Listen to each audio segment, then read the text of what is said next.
Sons of the Forest is a survival horror game that literally has all the survival elements you would expect, such as gathering materials for building a base and crafting items. It also includes managing various characteristics like hunger, thirst, and fatigue. But the most horrifying aspect that truly sets the game apart from other survival games, even in co-opus mode, is the sudden increase in pranks and jokes that sharply contrast with the loud scream that pierces through the silence of the forest, making us jump in our chairs. Dark corridors and caves and scientific complexes always hide terrible secrets, and the question is only how much they differ from ordinary humans.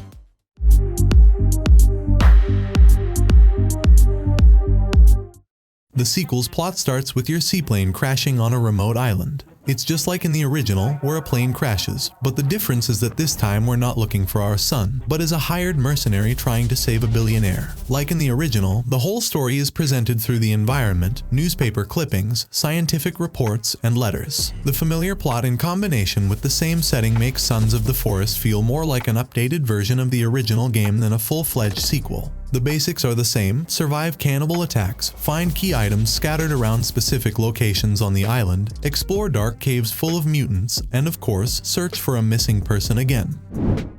As you know, Sons of the Forest is an open-world game, even more like a playground, and logically, it has no linear elements. Nobody leads you by the hand.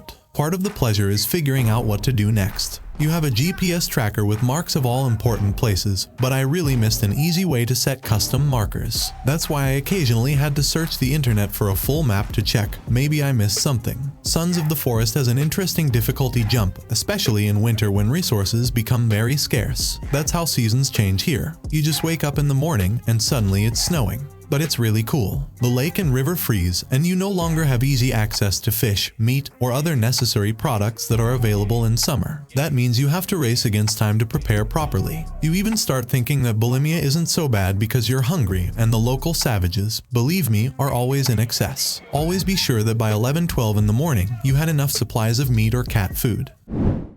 The crafting system remains unchanged, and the main character still has a realistic inventory that can be laid out on the ground with all items in their respective slots so you always know where everything is. The game does not pause when you open your inventory, so there is quick access during battles, which also looks very realistic. Creating almost every item has a great animation that was not in the original. Building has reached a new level, and now you can construct more grandiose structures. Even a wooden fortress with walls, traps, and multi-level storage can become a reality with some effort. Building a treehouse is not a problem anymore, but logs need to be cut in half and resized to create convenient stairs, doors, or a beautiful roof. Unfortunately, due to early access, we often encountered inconvenience with the construction process, which was not always intuitive, and we had to fight against it. However, if you have patience, you can achieve your architectural dream. You need to get used to the construction mechanics, and the game often only allows you to place certain parts if you are looking at the correct part of your structure. But overall, it is an impressive system that gives players the freedom to build as they wish, while still looking relatively realistic.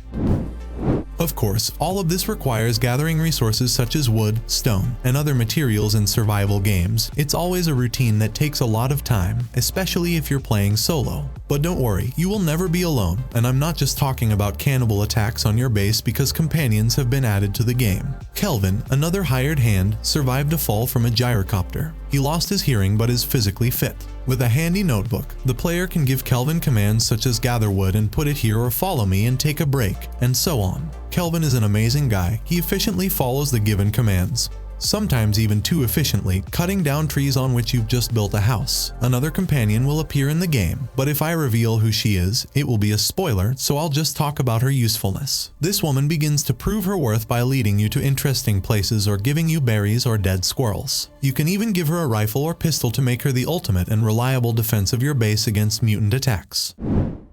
Compared to the original, the bestiary of mutants has grown. It all starts with wild monkey-like creatures that have lost all signs of humanity and fear you like fire. Gradually, huge cannibals begin to attack your base, and in the caves, there are mutants that seem to have migrated directly from the first Amnesia into this game. There are zombies with empty eye sockets, creatures whose jaws extend from their forehead to their belly. An amalgamation of flesh and bone, jumping children, and local cave dwellers, they are a powerful generator of nightmares. The cave systems themselves are usually long, detailed, and full of claustrophobic tours of the scariest locations that the game can offer. Slimy blind cave cannibals only resemble humans if you look at them from a distance, but the real danger comes from their fingers, named for their rows of finger-like feelers that run up and down the front part of their bodies, like a giant gaping jaw instead of a face. There are also other disgusting creatures, from terrifying mutant babies that jump in your face to stitch together mutants crawling on the ceiling and floor like giant toy springs, or like a cat-dog hybrid.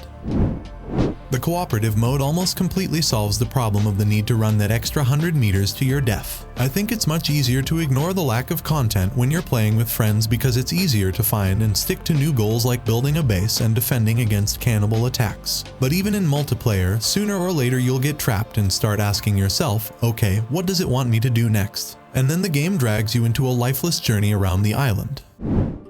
One of the strongest aspects of this survival game is its ability to fully immerse you in a threatening, yet truly beautiful world. The game quickly gains your trust and you begin to feel like the Sons of the Forest are a new word in open-world survival games. However, the early access makes itself known. Optimization is a problem. The game is not just unfinished, it is also very raw, with plot scripts not working, items disappearing from your inventory, and constant FPS drops, freezes, or even crashes. But as a game in early access, I can forgive a lot of these bugs, even if they won't disappear. However, this won't help in the process of learning the complex and sometimes non-intuitive mechanics of the game. If these issues bother you and prevent you from catching the excitement of Sons of the Forest, you can try a similar game, Green Hell, which is already polished. Nevertheless, if not, then Sons of the Forest is perfect for those who want to play with friends or have been missing survival games in digital worlds. The game is permeated with a feeling of incompleteness and rawness, which, to be honest, is fully expected in early access. The building system is still quite clumsy and the combat is a bit clunky. There are visual animation problems with cooperative partner characters that sometimes look very awkward.